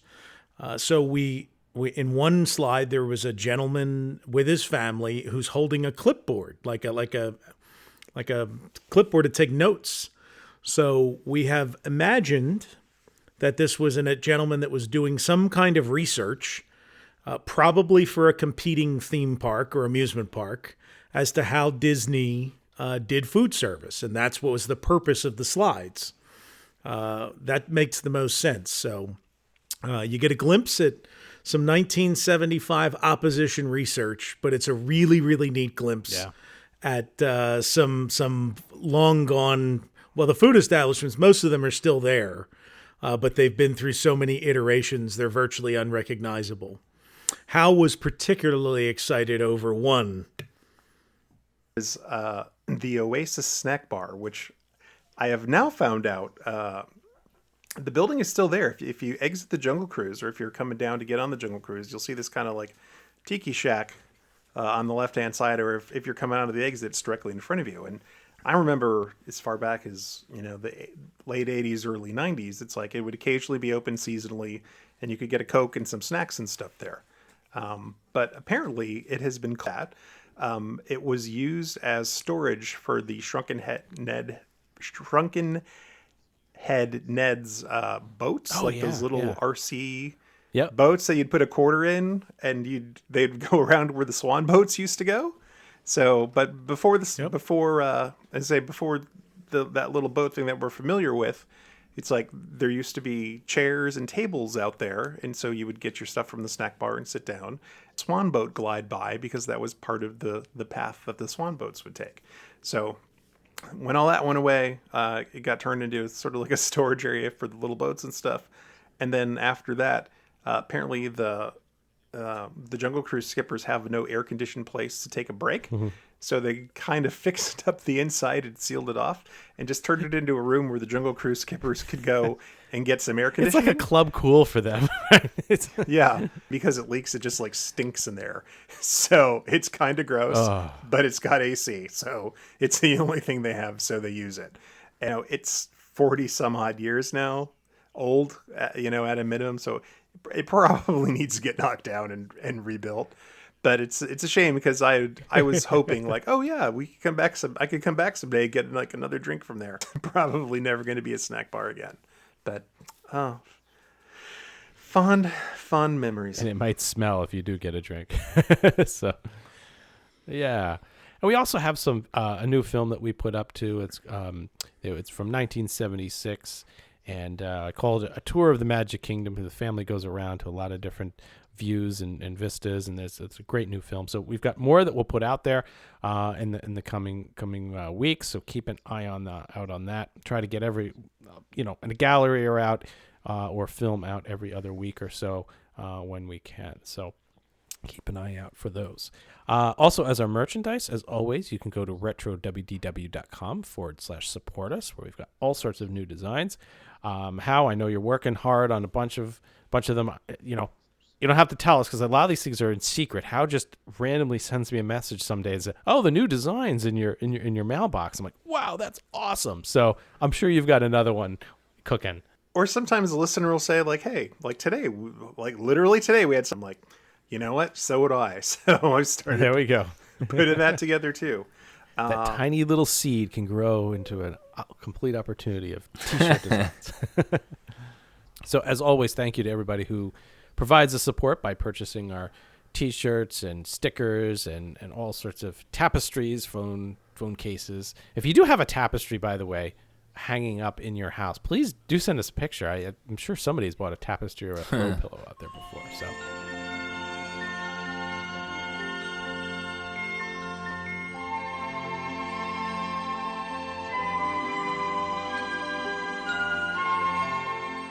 we have to talk real quick about here next month, and we're not going vertical, we're going horizontal next month.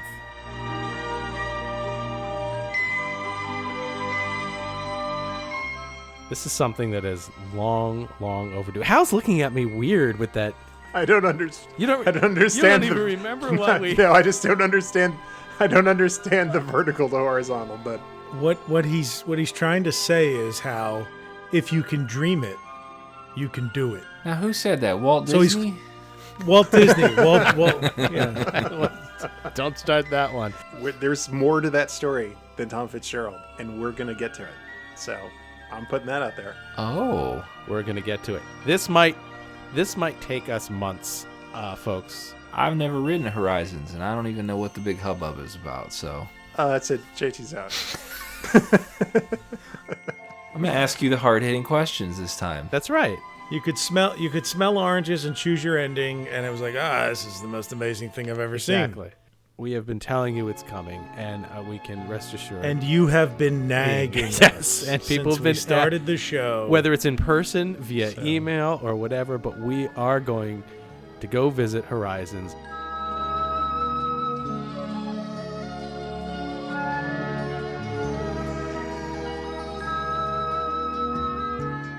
It will probably be at minimum a 2 episode. I'm sure we'll have a few interviews in there as well that we'll sprinkle in throughout time. Maybe not all in a row. Right. So we might break it up because, it took us 4.5 years to get to this. Maybe part 2 will be 4.5 years.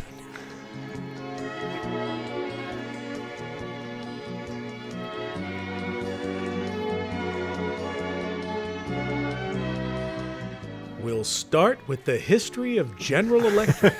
Just the whole first episode's just nothing about the ride. The queue is going to be 45 minutes, just talking about how the queue is nice. Well, actually, I probably could. Just the mural. We could talk about 45 minutes. So we will certainly give this one the treatment it deserves. I think our other 2-part episode was Stubborn Donkey Part 1 and 2, which was World of Motion, which was a great episode, one of our early ones when we didn't know what we were doing, but I think it turned out pretty well. So yes, everybody raise a glass. It is time for Horizons. We'll be there next month. Just brace yourselves. We may need a little more time to put it all together, but we'll certainly get it out there for you. So with that said, as always, thank you very much for joining us, and appreciate all the comments. If you can, give us a shout out and a review on iTunes, and we will see you next month. And with that, Brian, take us out. Follow the Lake Buena Vista Historical Society on Twitter and Instagram at LBV History and on the web at lbvhistory.org. Follow Todd McCartney and Retro WDW on Twitter, Instagram, and Facebook at Retro WDW. For all things Retro Disney World, including exclusive merchandise, visit us on the web at retrowdw.com. On Twitter, follow our web designer Jason Bartel of Deepwater Studios at JasonDWS, our announcer Andre Gardner at Andre Gardner, and follow our hosts Hal Bowers on Twitter and Instagram at GoAwayGreen, and on the web at kingdomofmemories.com. For JT Cougar on Twitter at LS1JT, on YouTube at Rubber City Motoring, and on the web at rubbercitymotoring.com. And you can find me on Twitter, Facebook, and Instagram at Brian P. Miles. Retro Disney World is the monthly podcast of the Lake Buena Vista Historical Society, a nonprofit, nonpartisan, tax-exempt 501c3 organization, and is not affiliated in any way with the Walt Disney Corporation or any of its subsidiary or affiliated entities.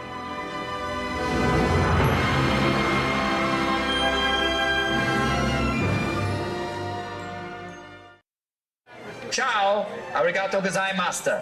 All feet are the same, bony knock knees. Bye-bye. Bye-bye. Have a nice day. Bye-bye.